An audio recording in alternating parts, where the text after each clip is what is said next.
Welcome to today's T-Spline's instructional webinar. I am Matt Cederberg from T-Splines, and I'm here today with our instructor Klaus Kuhnen. And we're excited to have Klaus here to actually walk through with everyone how to make a Wii nunchuck with T-Splines for Rhino.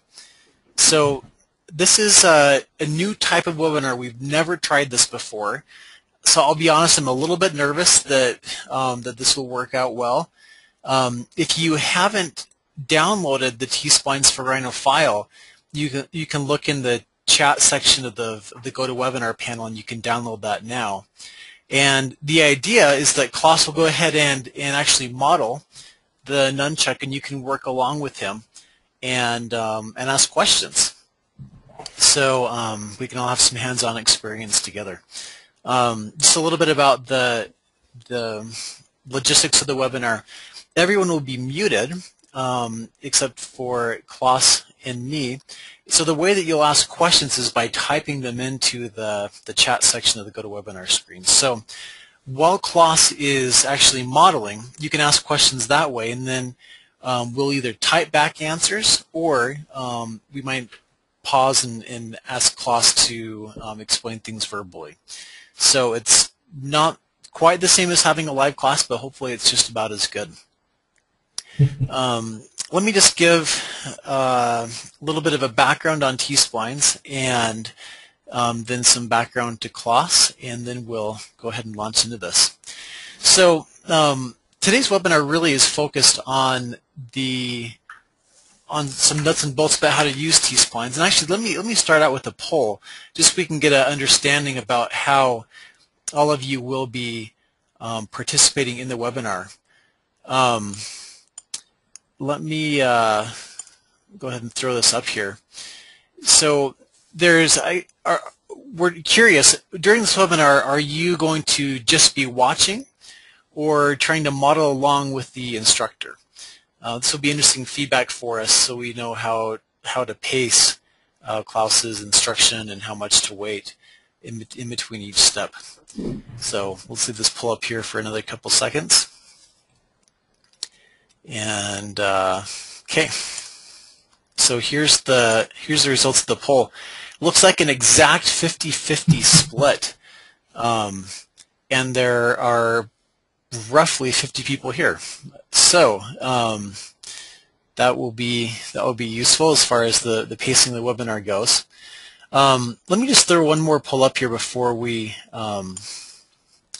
go ahead, and that is, what is your experience level with T-Splines? Have you used it at all before? Have you just played with it a little bit, or have you made at least one model successfully?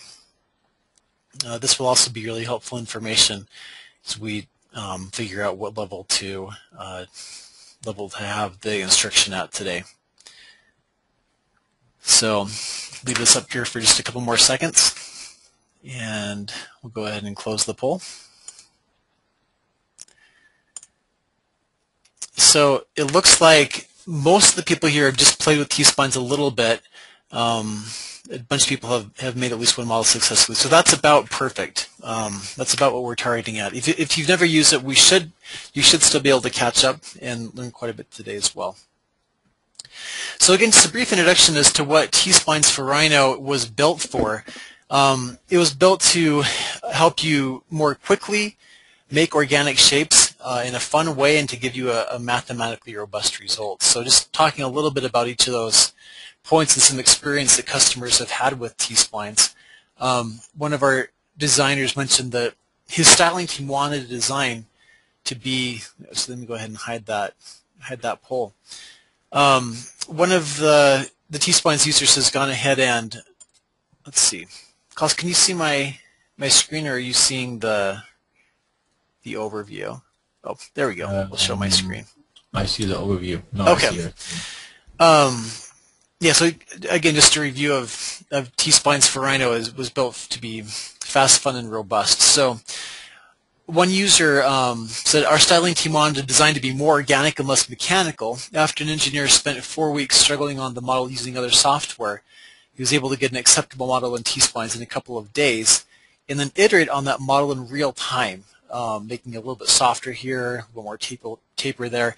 And that's something that Klaus will do today with the nunchuck, and you'll all be able to do as well on your own computers. As far as making a fun piece of software, one of our users mentioned that for me, T-Spline is just a more fun, creative way to work. And one of the things that can potentially get in the way of that fun is still needing to learn the software and learning some of the basic commands. So hopefully today, as you learn those basic commands and we help you get through some of the mind shift changes that come when you learn T-Splines, you'll be able to get to that fun level right away. And finally, T-Splines gives very robust models. This is just one example of someone that T-Splines was the first time that they were able to read an IGES file into another program with zero gaps or errors. So the model that you make in T-Splines, you'll be able to pass downstream to SolidWorks, Pro-E, other programs. It'll be a very, very good quality model. So with that, let me just introduce Klaus Kuhnen. He's a German designer with a background in multimedia, product, and jewelry design. He is interested in process research and experimenting with new technology. In his workflow, he often evaluates how tools from one discipline can be applied to a different field to provide creative solutions for common design process problems. And he works as a freelancer and a consultant and has also taught 3D fabrication technologies at the university level. And Klaus has been a T-Splines user for a while, and he just volunteered to do this webinar for us. So he, let me go ahead and turn the time over to Klaus, and I can thank him for his time.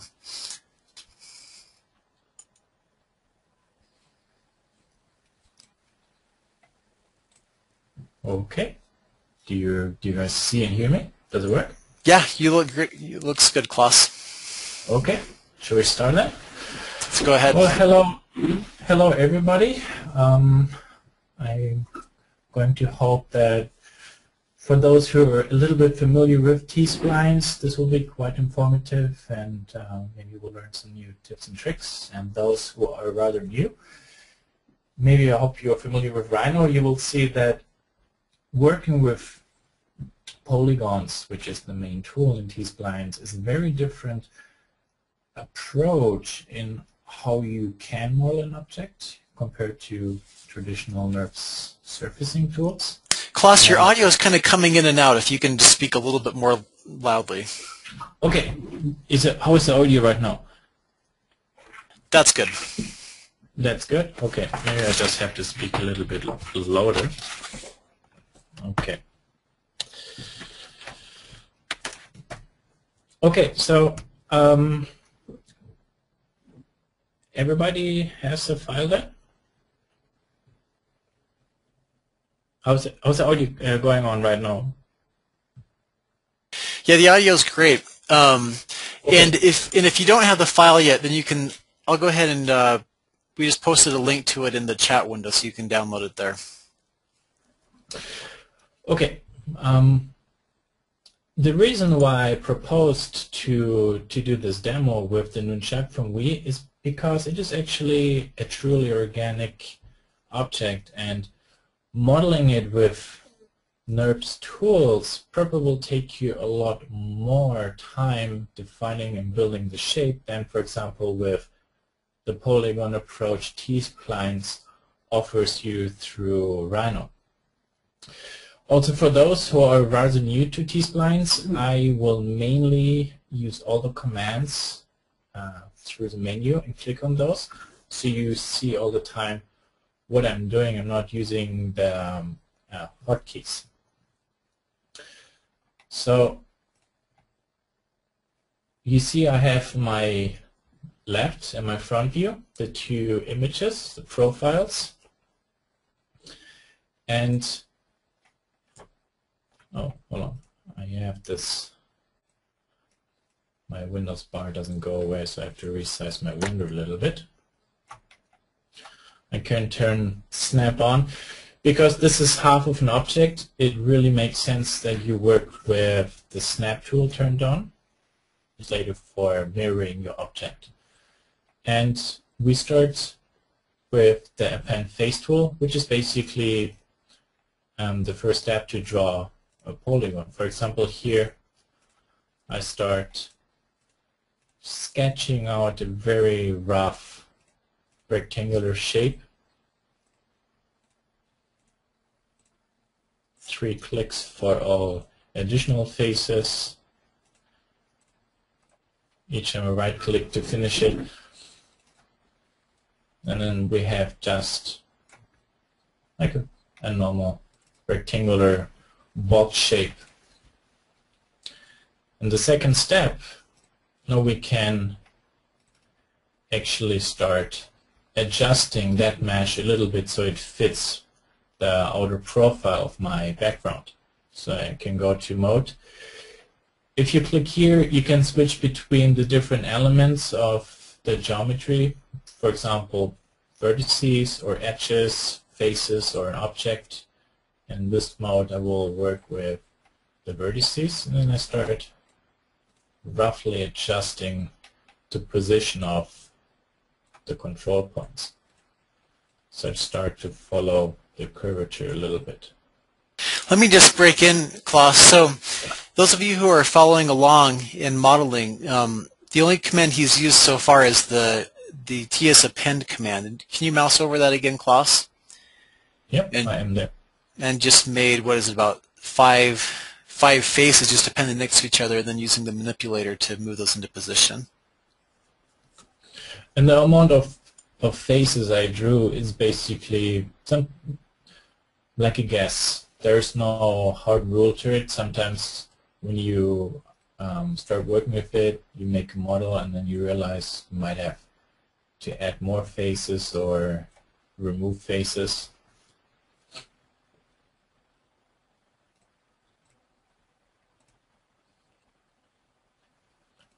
So then we should have something like this.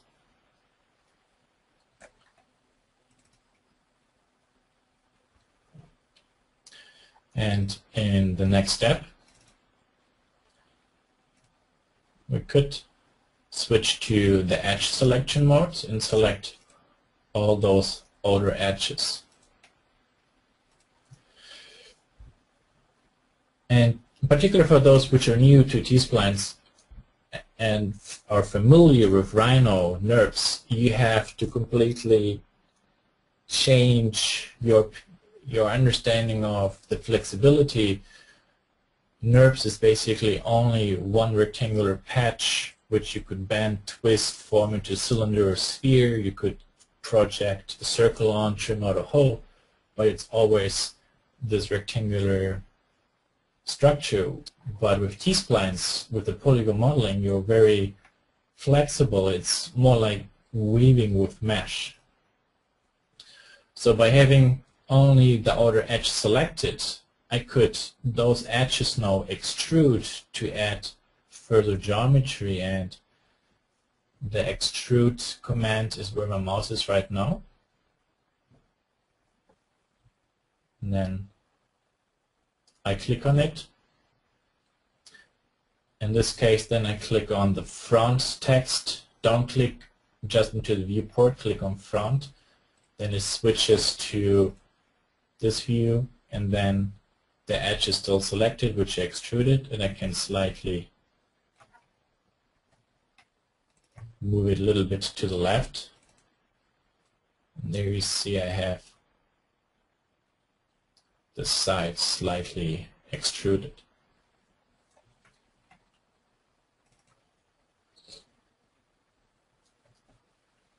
And quite often I switch also between polygon or flat and smooth view of my geometry. And when you have this step done right now, we could, for example, go into the front view, go into vertice mode, and then maybe select the top 4 points.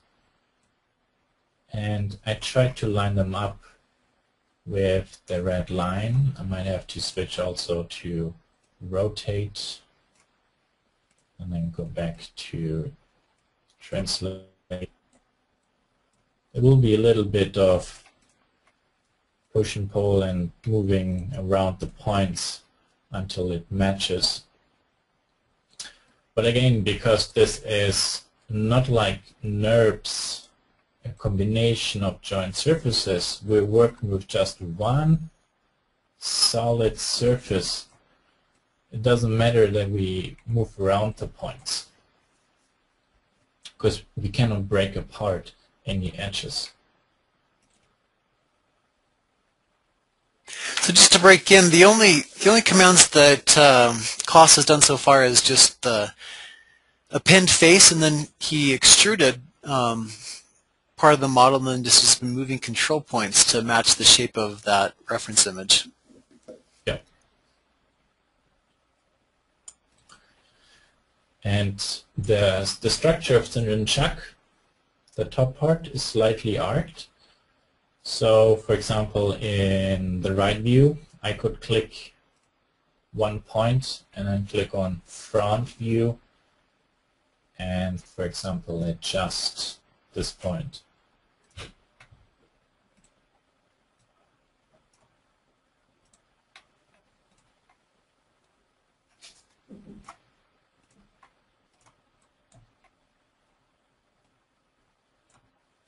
Maybe here I move those in a little bit. And with this type of modeling, similar like with NURBS, you also want to keep your mesh structure or your topology clean, which means those points seen from the side, they're like in line. Those three, not really, so the center point, I just move up a little bit. Maybe here, a little bit there. Okay.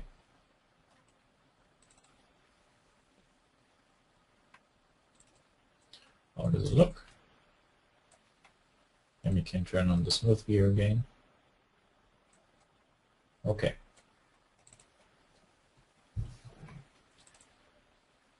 And you will notice also when you switch between flat and shaded, sometimes the profiles like here that don't necessarily match up perfectly. So there's always a little bit of readjusting after you position your points.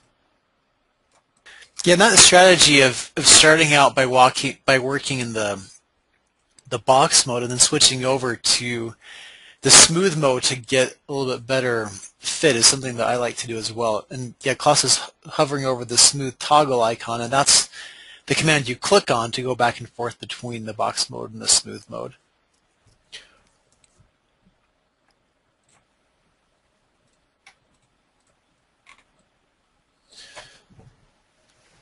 So then when we reach this step, for example, we can start working on building the geometry which is left of the magenta line. And for that, then again, we could go ahead and simply select the edges.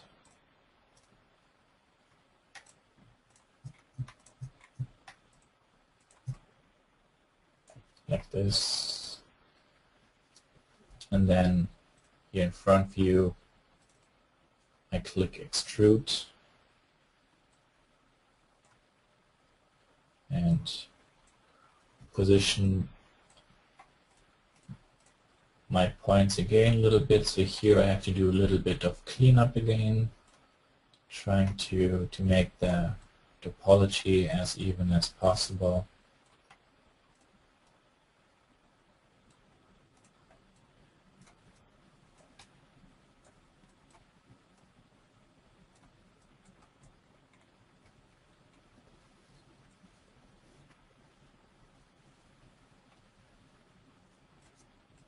And so Klaus, why are you working mainly in wireframe instead of shaded mode? Is that something that you usually do? Well, right now it depends. I switch forward and backwards. I guess personal preference, to be honest. But with wireframe, right now the object is rather simple, so I can easily see through and just understand how the geometry flows. If, for example, the mesh is more dense, then just only working with the wireframe mode might not necessarily be the easiest approach.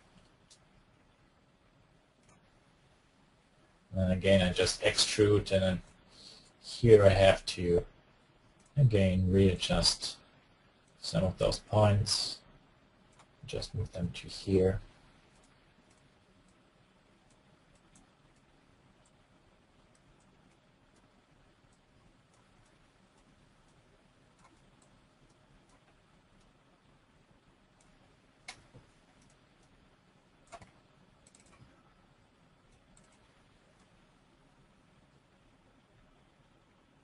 Okay. So Klaus, here's a question that came in. How do you move control points? And that might be worth just kind of showing again how you pop up the T-Spline's heads-up display. Yeah. T-Spline has a very nice widget, and basically what mod says here, you can show the translator, and it gives you a small heads-up display, where on the manipulator, if you click on here, you can switch between the different modes: translate, rotate, or scale. You could also press W, E, or R. And then you have the mode for what you want to select. For example, vertices, edges. For example, here I'm now in face selection, with having the and then the object selection.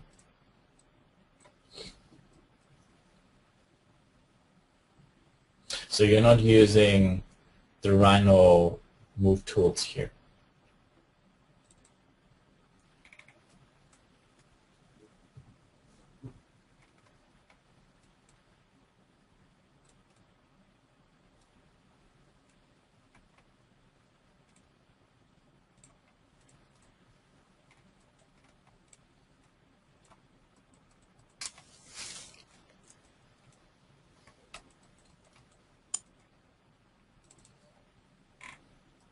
Okay.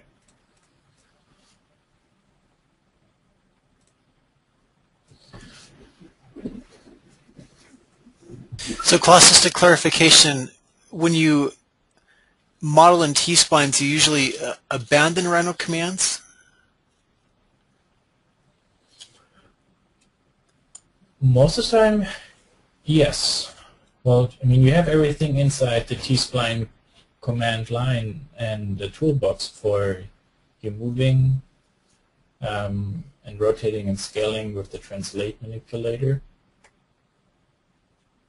plus the selection mode, and then all the other modeling tools are all accessible through the T-Spline tools. Yeah, and I'll just add in, when you are modeling in T-Splines, then while your model is a T-Spline, you do mainly use the T-Splines command. There's a number of Rhino commands that are actually very useful with T-Splines, like the Rhino set point command, a lot of the Rhino UDT commands like bend or flow. If you go to our T-Splines manual, maybe Klaus, could you click on the T-Splines menu? It will be on your computer. It's a small screen right now. So if you can just scroll down to the bottom of that drop-down so that it pulls up help. You're just going to mouse over the help. If you click on the user manual, that will take you to our website where you can download the user manual. And there we have a list of all the Rhino commands that are useful with T-Splines. And that can also give you some additional help as far as which Rhino commands might be of use as well. Yeah. Well, I try to keep the selection of tools I use right now to a minimum, so those who are not that familiar with T-Splines can easily follow. But for example, the tool Matt just mentioned, the set points, that's one of the next features of Rhino I'm going to use, because right now this object here is actually open and I would like to close it. This is also going to be a good example for the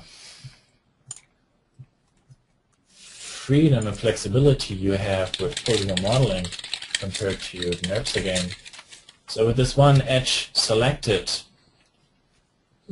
in right view, and I'll still have my grid snap turned on, I click on extrude and, for example, move those faces to the side.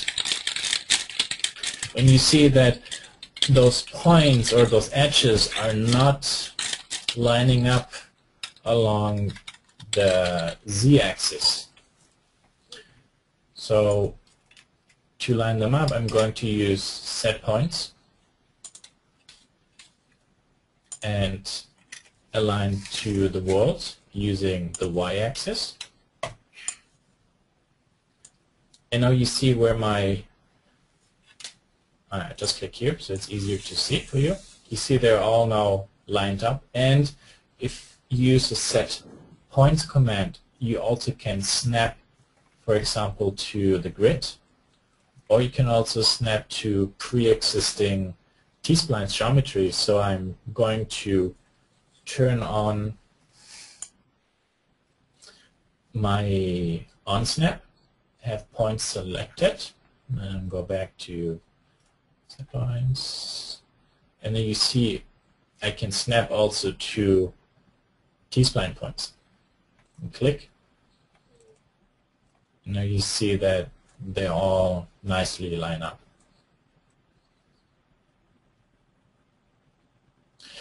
So right now we have this gap here, and there is a hole here, and T-Spline also has a bridge command, which means that between two edges you can fill in a face. And where my mouse is right now, that is the bridge command. If you click it, the command line asks you to select the two edges,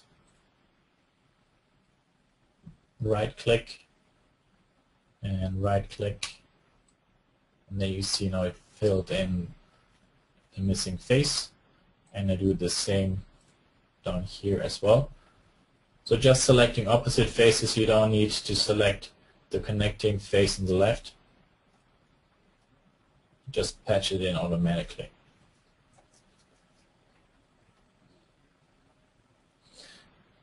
And then maybe turning on smoothing, try to see how it looks.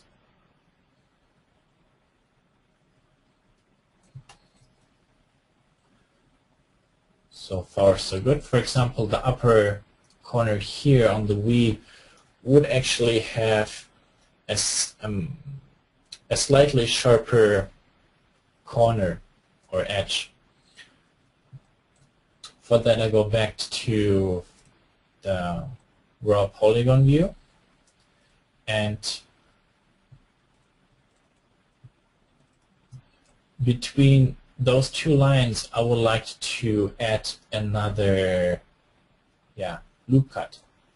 To do that, you can double click on an edge, and then it's going to select the complete edge loop, as you can see. And where my mouse is right now, there is the icon for the insert edge. And when you click on it, see, I can now hover over. Actually, I have to turn off the snap. I can go to one of those edges where my mouse is, and you see the black line adjust to where my mouse pointer is. And maybe somewhere here I just click.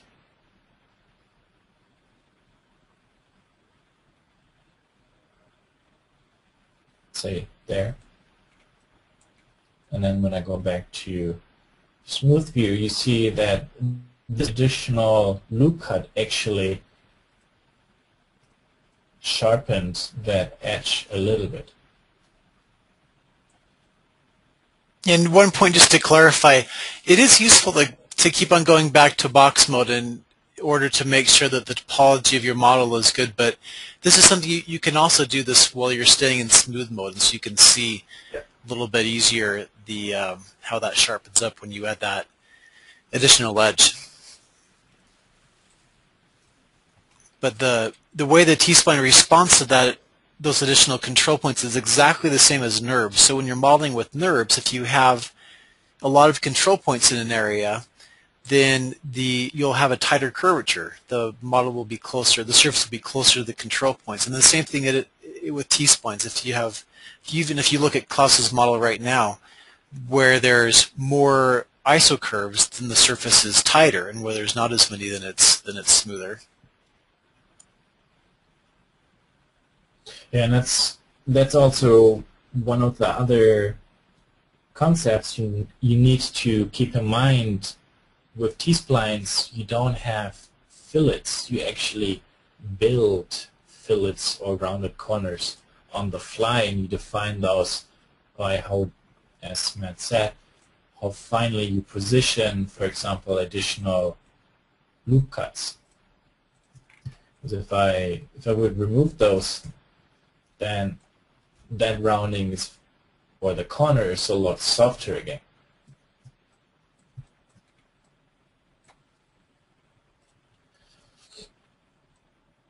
And we could, for example, at this stage, maybe turn on to symmetry, which will... Klaus, maybe before you do that, there's just a question about whether there's a NURBS embedded in this T-spline. One of the strengths of T-splines is that whatever you see here in Rhino, you can always convert it to NURBS just with a push of a button, and the shape won't change. And so if you want to just convert that to NURBS really quick to see what it looks like, so you just right-click on this icon, and it will convert it to NURBS, and it will split it up, because NURBS have to be rectangular, so it will split it up into a few surfaces. But you'll always be able to get an exact NURBS out of this T-spline. So you can do that at any point of the process. I mean, that's just a terrific part of T-splines. That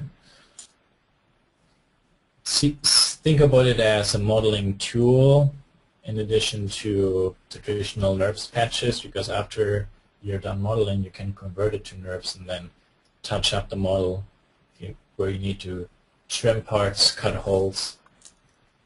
Can you show that NURBS just with the isocurves? Yeah, and so just show the shaded. There you go. Maybe could you explode it just to show how many NURBS patches that went into? No problem.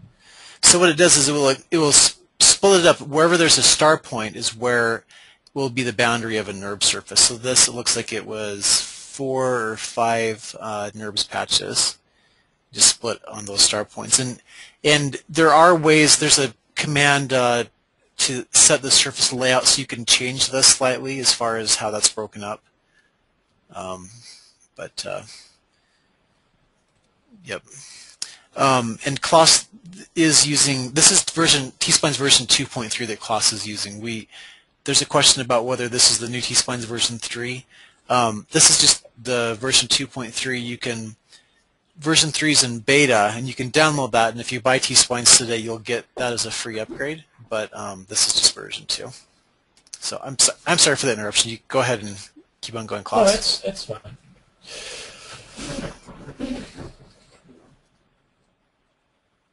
So, yeah, symmetry.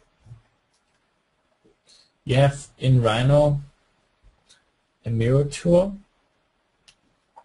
what you would use to flip half of the model, and T-Spline here has the symmetry. And if you click it, select your object. Now you have to decide the axis. So in my case, I have to click on the Y symmetry. I also, by default, would like to have the edges or the points welded together. where the symmetry axis would be. And then you just right click. And in case you get a ghost view like this, that only means that the surface is flipped, or the normals are inverted. And here is the command for flip normals. And if you click it, you just have a normal view then again.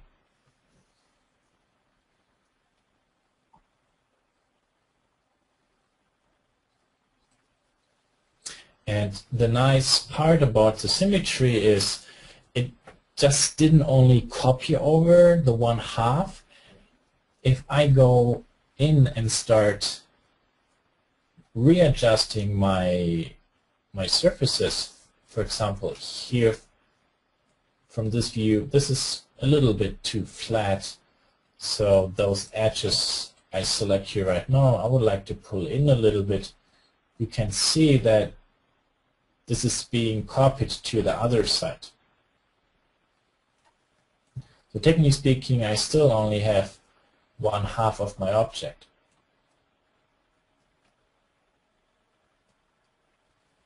And maybe here, this edge, I move down a little bit, rotate.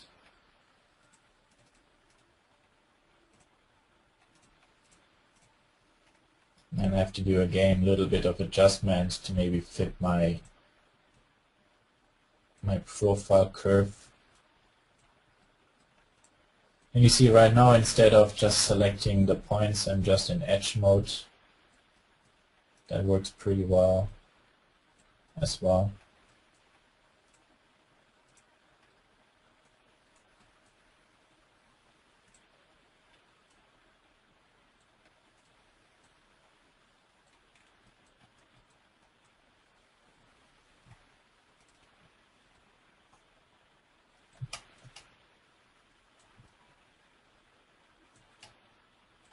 Are we on time?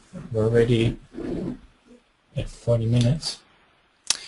I think we're doing good. We're just getting the questions asked while we're going along. So, wow, we basically got that main shape done, right, Klaus? Yeah. Well, I mean, there's a lot more you can do, and the files you got. Also, for example, in body design, you have different steps I modeled. So don't freak out in case your thing looks different, or you feel like that you're missing a step. Height. Yeah, I think we're going to do, I think, 2 more steps, right? Just showing how to thicken it, and then just how to trim. So, yep. Yeah, sounds good. So there are all the different steps.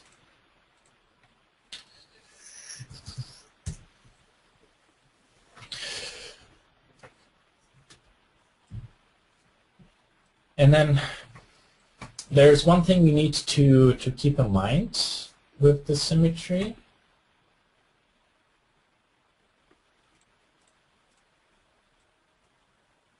That okay. Probably because we fused it together. One of the main reasons why I started modeling my object right along the y-axis, if you just creating a small object here, and if I turn on the symmetry, you see that there's a big gap in between, so it uses the volt axis.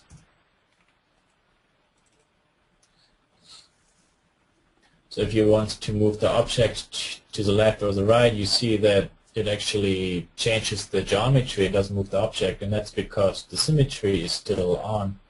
But when you feel satisfied with the model, you can simply turn off the symmetry,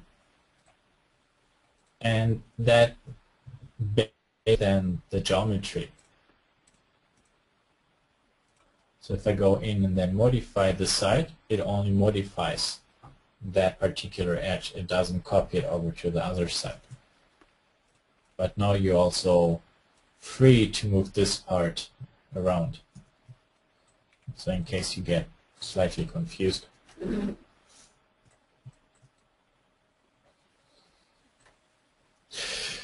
One of the nice aspects about working with T-splines this way, particularly in this case, it is a watertight surface, kind of like a solid, very organic.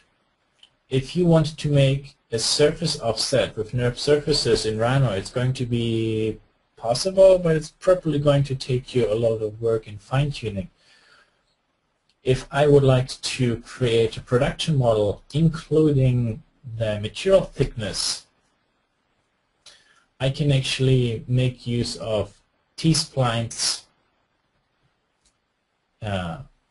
thicken tool, which is similar like the surface offset, but because here I only have one T-Spline mesh, when I do an offset, I also get just one T-Spline mesh, which perfectly matches curvature-wise expanded or shrinked the former object I selected.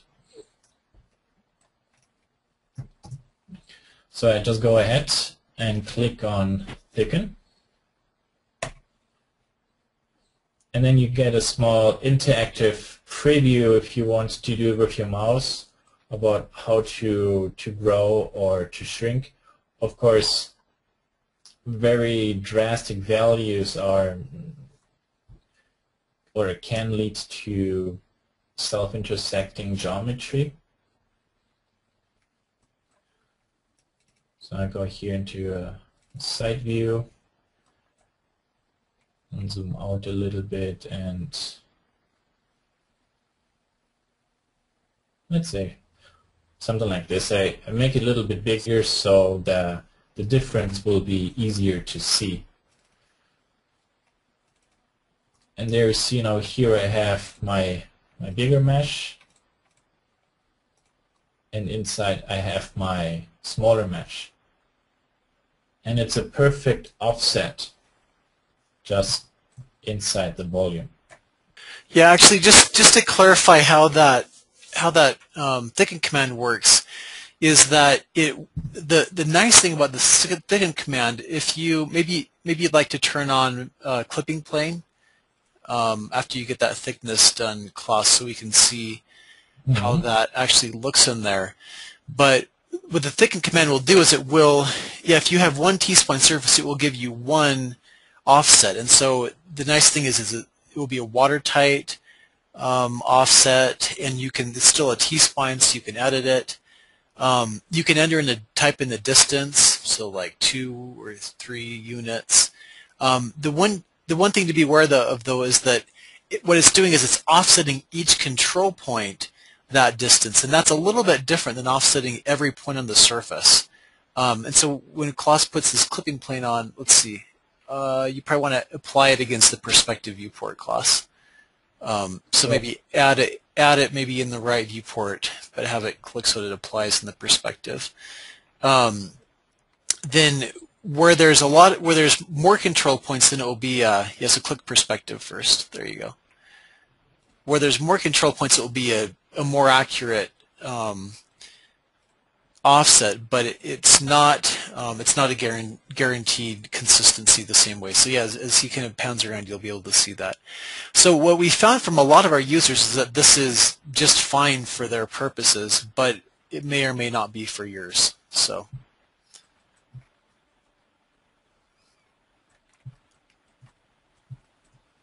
And then maybe you could turn on the control points and you can still move either one of those surfaces.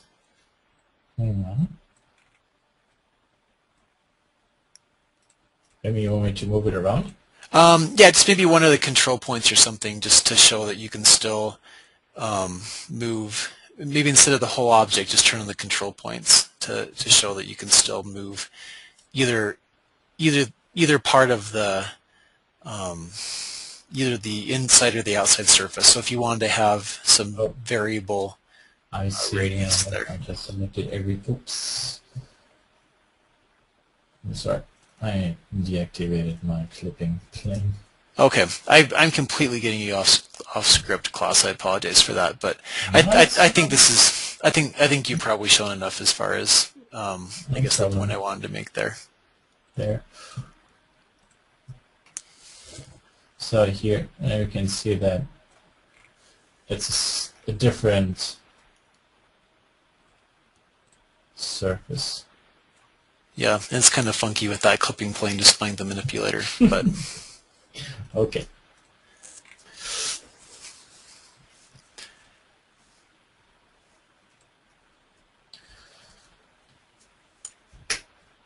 So at this point, well, we could progress to the thickening, or does anybody have a question to the trimming? Does anybody have a question like for the thickening tool? I think they've been coming in. I think we've probably talked to most of them. Okay, so I should go ahead then to Yep. the trim. Okay.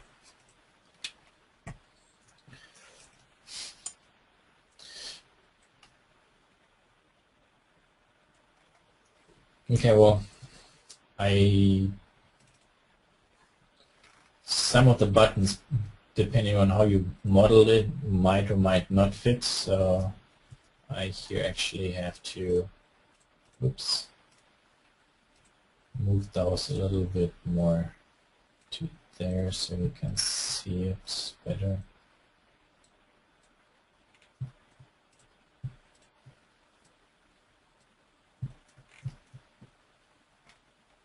And this one is sitting there. Okay, good.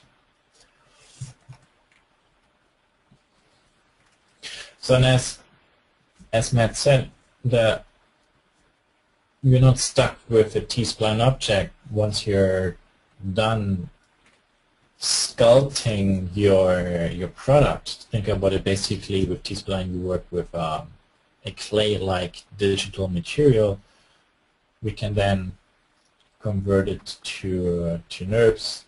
We want to, yeah, for example, in this case, split the two shells apart. And I'm just creating another layer here. Call this one inner shell. And actually this one I call outer shell, so it will be a little bit easier to see the different parts I'm working on. Okay. As shown before, if you want to convert your T-Spline to Rhino NURBS or polysurface, you can right-click onto this icon. But also when you use the split tool or the trim tool and then click on that T-Spline object, it automatically converts it for you as well. But just to make it a little bit easier, just convert it by hand. And then the poly surface I would like to split.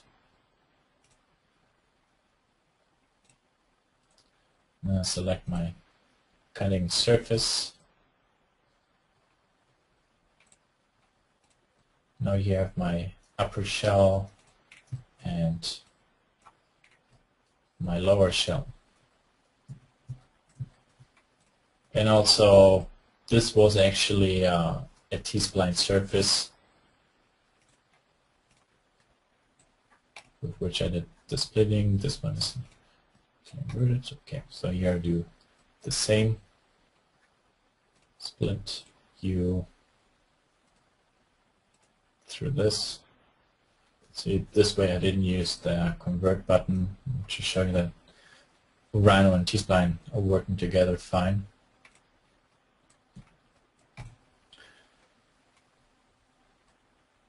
And And basically, now if you want to have the opening here, we could just continue having this this one and this one.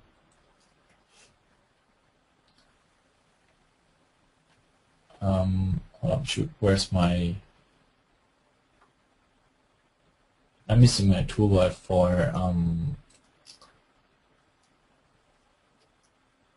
hiding and showing some parts. Give me 1 second, I have to turn it on again.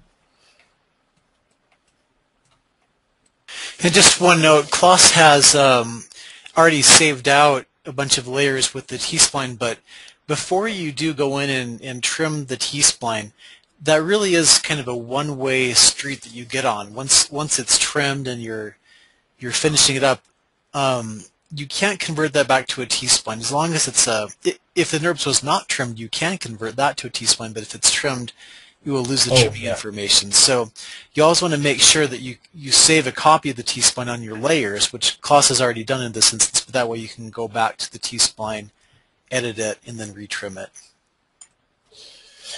Yeah, that is also why in one of the files you have actually layers named T-Spline and NURBS. I would always advise, before you convert it, to copy your T-Spline object on a separate layer, so in case you have to go back, you don't have to start from scratch. You could just continue where you stopped with your T-Spline object before you converted it to NURBS. So here I'm now cutting in this hole, and that's the T-Spline object I used. Maybe doing the same here.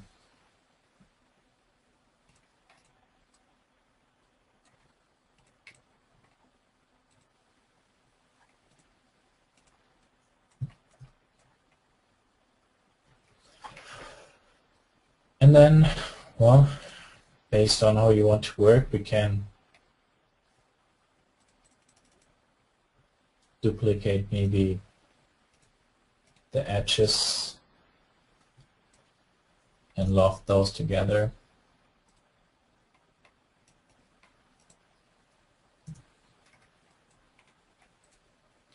And then maybe those two, we can join them. Maybe do a fillet on the upper edge.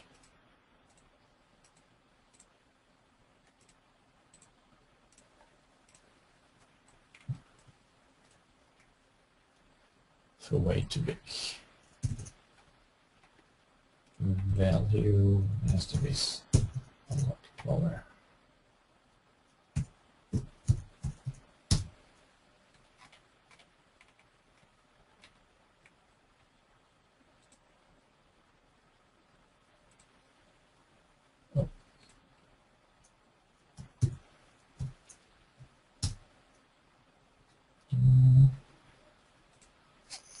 So we're coming up towards the end of this. I'm curious how many of you have actually been able to been following along and been able to keep up with Klaus and make this model. With the GoToWebinar setup, you can type in the chat window, and you can also just raise your hand. If you have been able to follow along, if you just want to raise your hand or even type something to us, or if you haven't been able to as well and you'd like to type something to us and let us know, that's really valuable feedback for doing these going ahead. And then also, when you eventually leave the webinar, then we'll have a pop-up, survey pop-up that will ask you about your experience. And if you could fill that out, then we'd appreciate that as well as we continue to improve these.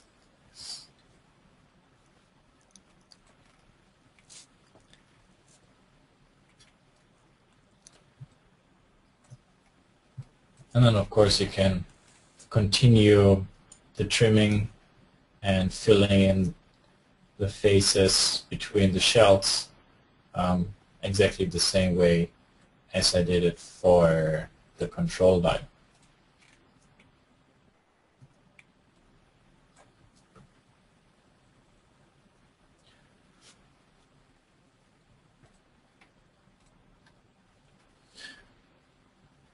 Matt, how are we on time? We're coming right up against the hour, so I think this has been paced about perfectly.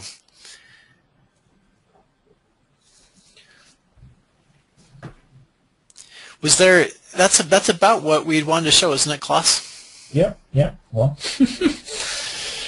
was already an hour. It goes quick. Yep. Well, the one thing I have to say, what is really the nice part about the T-Spline is if you go back to, unfortunately I don't have the model because I converted it, but the nice part is simply you could just really push and pull and through the control points, just the proportions. You can also select a face and extrude out of it and model sharp corners or soft corners, which is all, yeah, not really that easy or possible with straight NURBS tools. It gives you a complete different modeling ability for organic surfaces, and you can see even something like this, which is quite organic. It's not really a big time eater if you need to quickly model it and conceptualize it, because you can quickly pump out different variations by just push and pulling your control points.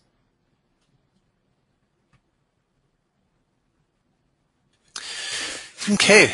Well, Klaus, thank you so much for doing this webinar with us today. I think it's been really helpful to have it paced this way so that it's possible to work alongside you. We'll just stay around for a few more minutes if anyone has any questions. This webinar will be posted online in a couple of days, so you can come back and watch the video if there were some parts that you lost. But thanks everyone for attending.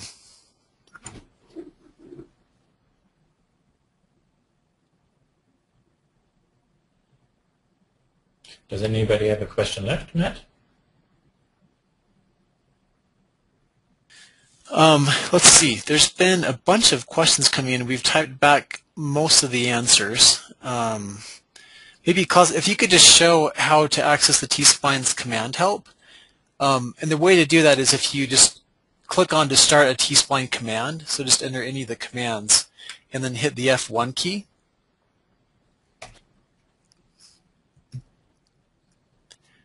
Then that will pop up the T-Spline's help. Yeah.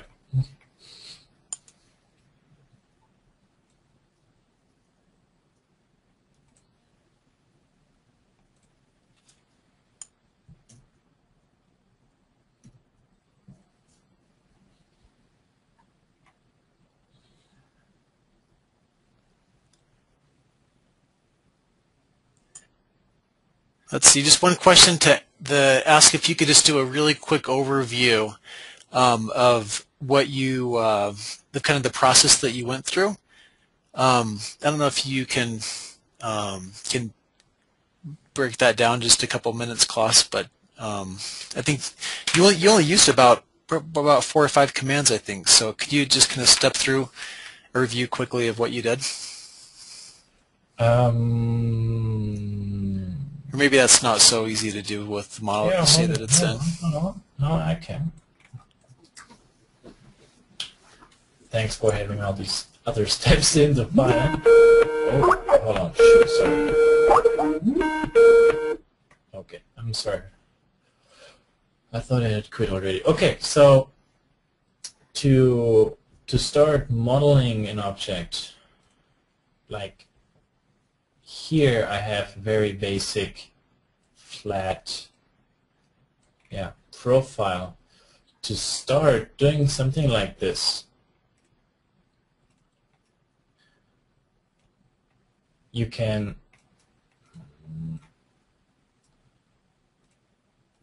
simply use the append face command. And I also try to have my background image lit up with one of the axes because I'm later going to use the symmetry. So I also turn on the snap for my world. And then you can make 4 clicks to create one face, and then you only need 3 additional clicks for each additional following face. So I start one edge, click, click, and then I stop, right click, click, click, and this way I'm just creating this mesh. And then instead of using here move, rotate, etc., you can turn on the translate or the heads-up display inside T-Splines, and then it gives you here an option for the manipulators like translate, rotate, or scale. And if you have an object, now I can move the whole object, or in mode I can select vertices, and then through push and pull I'm just adjusting the geometry to get somewhat close to how it should be.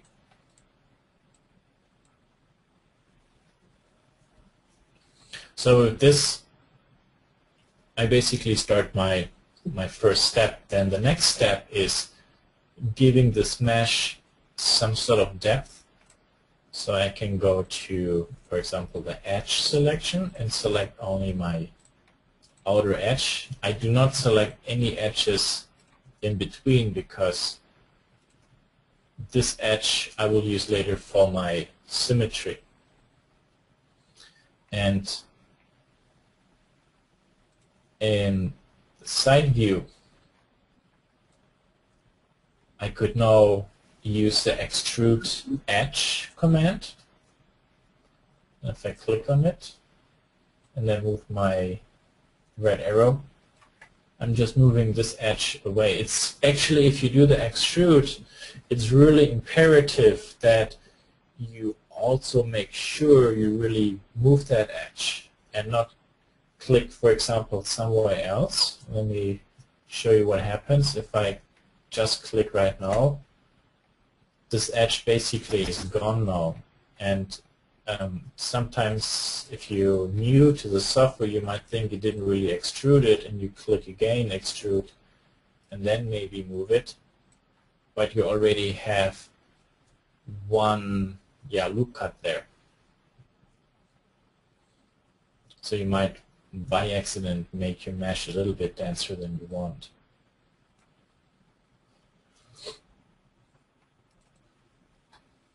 And then, for example, from the side view, I go back to vertices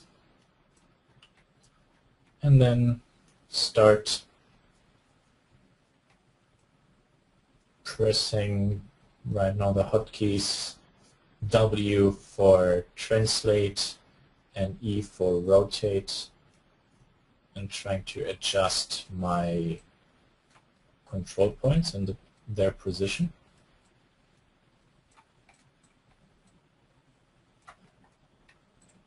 And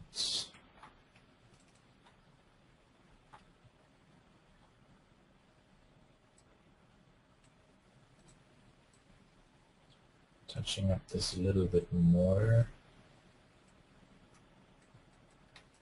Maybe move this in a little bit.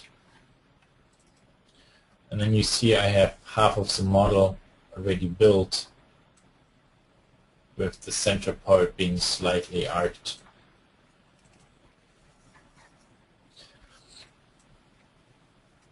There are actually not that many commands with polygon modeling. It's actually more an understanding of how to combine those few commands to effectively build actually what you're looking for.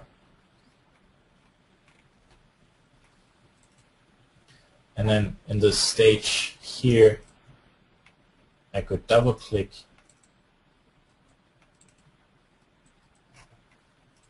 maybe this edge, and then click extrude again. and move those a little bit to here. And now I have to adjust my points, of course, in the proportion. And again, for example, here, trying to make sure that my topology or my edge flow is nice and even and I don't have strong deformations. So nice lines. The wire mesh you see should be nice and even.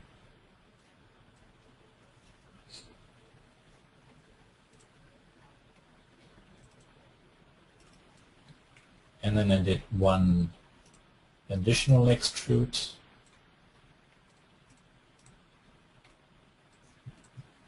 To get to this,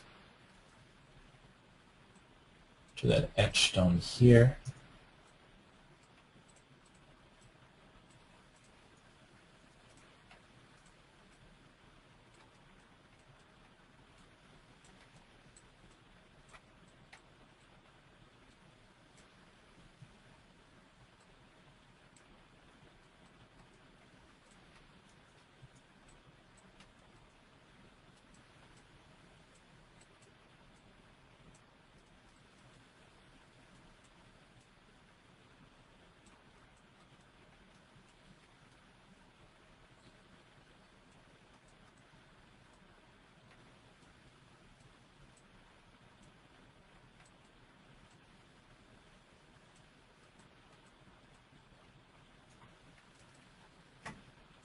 Okay, and then so far it looks like something like this.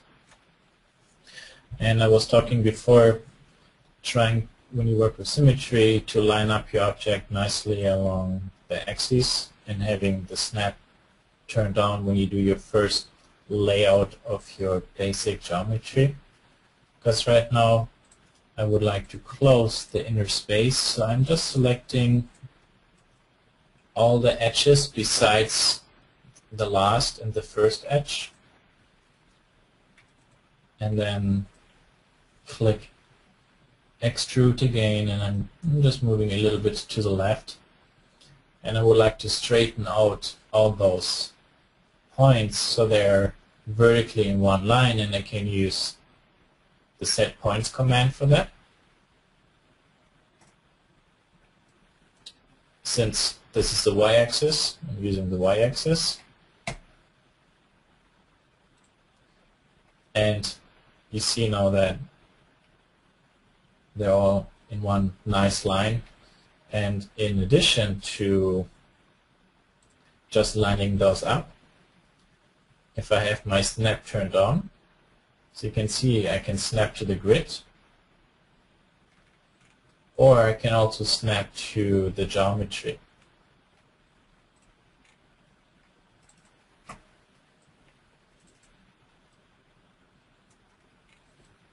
There.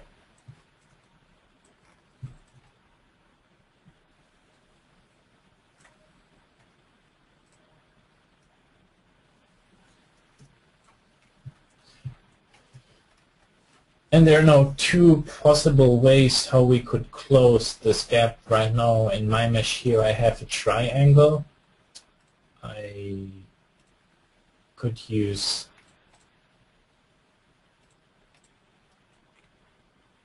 where is everything selected? Okay, good.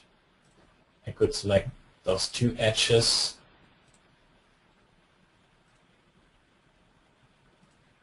Or it doesn't do that. Matt?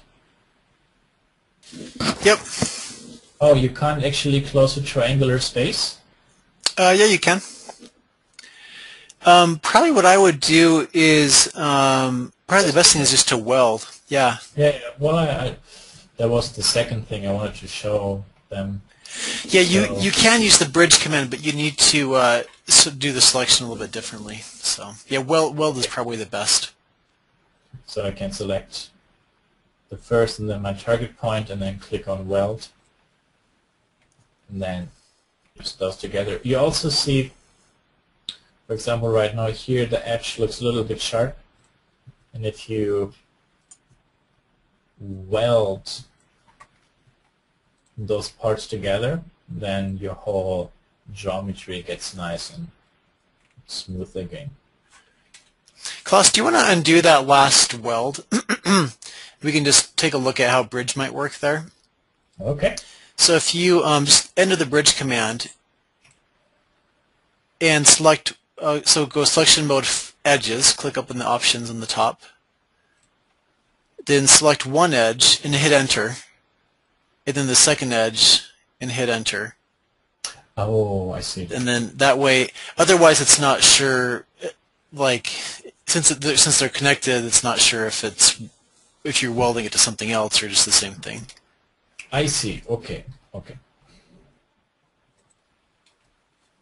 And then at this point, what we used is, before I continue shaping my model, we're using the symmetry.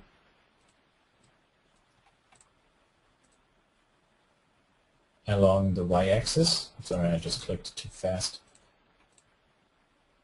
So here, click on Y symmetry. It goes along the y-axis. Have weld turn on, so it fuses the other part together. And now with the symmetry turned on, I can, for example, start sculpting my object a little bit more, and you see that what I do on the left side is being transferred to the right side. So it's not like a plain copy geometry like in Rhino. It actually nicely makes it dynamic. And maybe widen those a little bit. This part I could move down a little bit to there.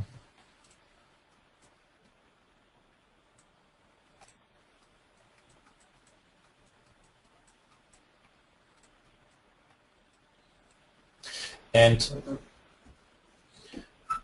if I would like to have a much sharper edge along here, I can use the insert edge command. To do that, you can either select a complete row of points, or you simply double-click on an edge like here, and then you see it selects a complete loop. And this basically then tells T-Spline along which direction you would like to insert a new edge loop. And just click on Insert Edge.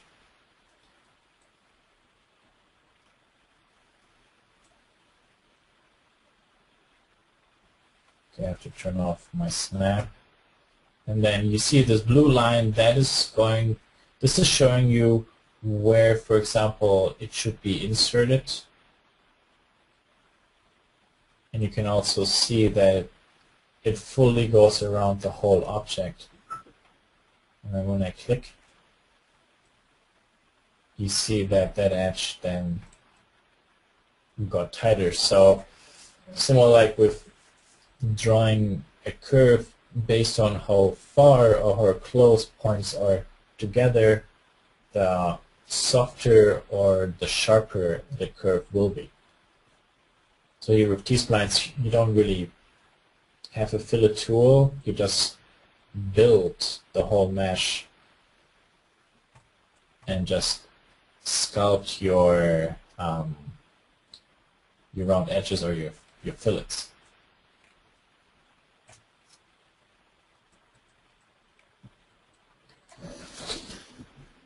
And now this model looks a little bit rough, it's a little bit rushed. At this point, for example,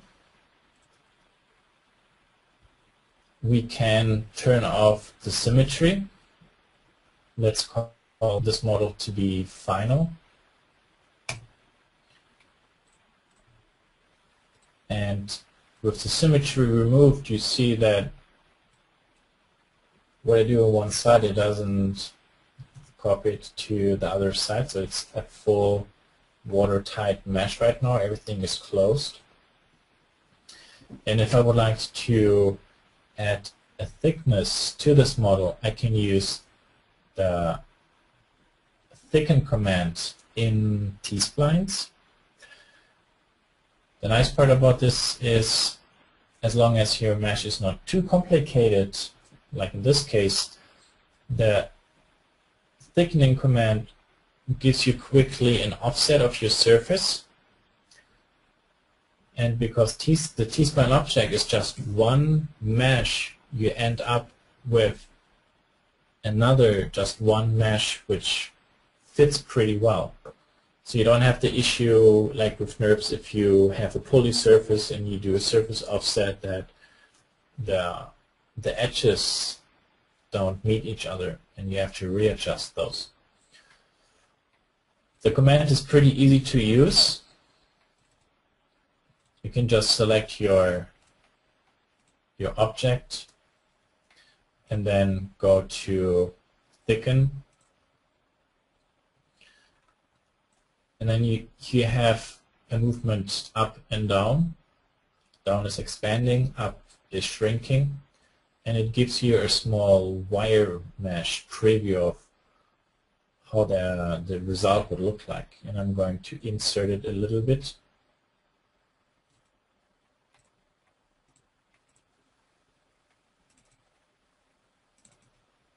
And there, for example, is my surface offset of that T-Spline mesh. To make it a little bit easier to see,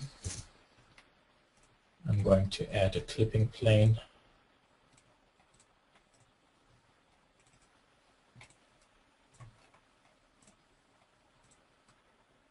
So there you see that it follows the curvature pretty good. Okay, Klaus, I think that we'll go ahead and leave it at that. That's basically the T-Spline's modeling part, and then trimming the T-Spline, it just involves converting it to NURBS and Yep. using the standard Rhino trimming commands. So I'm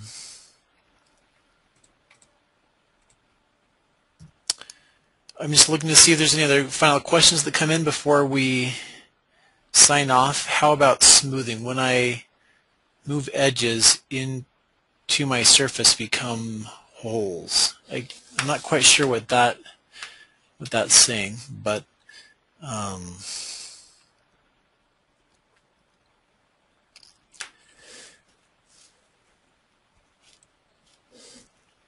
the nice thing about the T-Spline is that when the T-Spline is a smooth surface, and so you can go back and forth between the viewing the T-Spline as a smooth surface and the box mode to kind of see the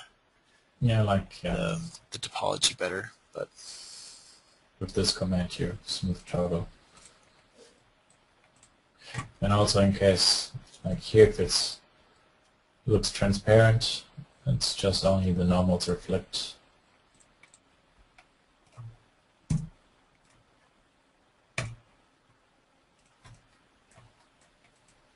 Or not. there you go. Okay. Well, Klaus, thank you very much for taking the time to do the webinar today. Really appreciate that. Glad you were able to make it back to the States from Europe before all that snow came in. Oh yes, that's very true. And we'll get a video of this sent out in the next couple of days. Okay, great. I hope everybody enjoyed it. Okay. All right. Happy holidays, everyone.